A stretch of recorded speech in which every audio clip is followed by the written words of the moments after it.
Is the real estate housing market about to shift, or is this the perfect time to make your move? I'm Adam with the Walker team, and my goal is to help you cut through the noise and make smart decisions in today's market.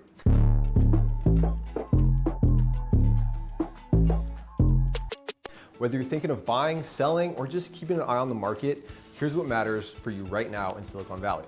Let's look past the headlines and focus on what's truly happening here in Silicon Valley. With that, here's my main market update. Despite the noise-elevated rates, the tariffs, the global headlines, the underlying stats continue to point to a healthy housing market. This is the time of the year we start to see seasonal peak of purchase applications data, which helps to project 30 to 90 days out of purchase activity. However, the last 2 weeks, purchase applications have double-digit year-over-year growth. The buyers are getting comfortable enough to jump back in.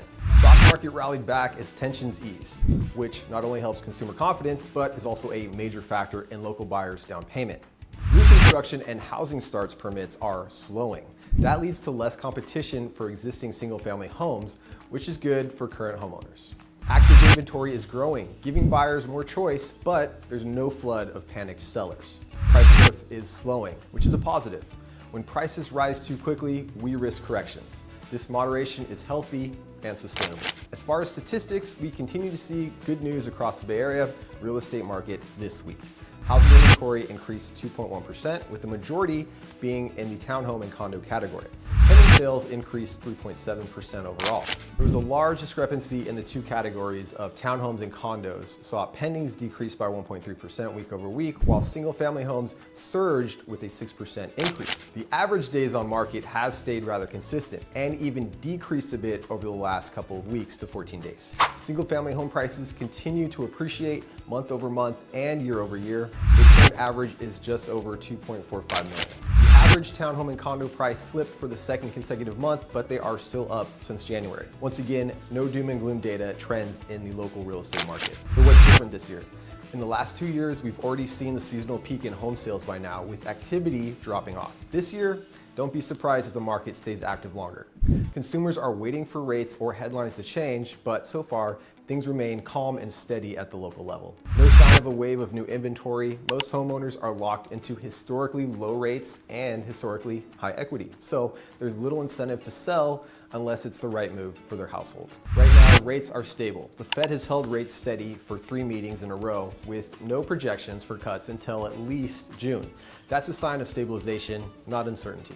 Tariff headlines are making some buyers nervous, but so far, they haven't had a real impact on the market. Recession or no recession, if we continue to get good economic news, rates will likely hold and confidence will grow. If we get bad news, rates could drop, which would most likely bring more buyers off the sideline and increase competition.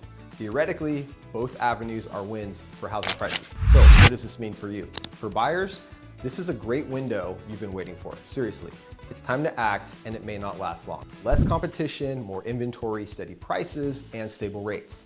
If rates drop, you can refinance. If prices rise, you'll wish you'd bought now. Don't wait for a Silicon Valley crash, because it's not coming. There's absolutely nothing to support that possibility. The current opportunity means buying without bidding wars and banking on future appreciation. Now, for sellers, there's really no need to panic, but don't expect a frenzy of multiple offers. Price your home right, make it shine, and you'll do well in this balanced market.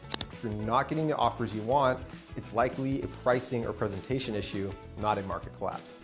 My final thoughts, don't be surprised if the second quarter's activity shifts into the third quarter, basically meaning that the fall market becomes the spring market for 2025, meaning more fresh inventory coming to the market and rising sales numbers. We've seen it before in this valley. If you want tailored advice for your situation or a deeper dive into your neighborhood, feel free to reach out. Drop your questions below, subscribe for more updates, or contact me directly. My team and I are here to help and navigate with confidence. I'm Adam with the Walker team, here to educate and navigate, not speculate and fabricate. I look forward to hearing from you.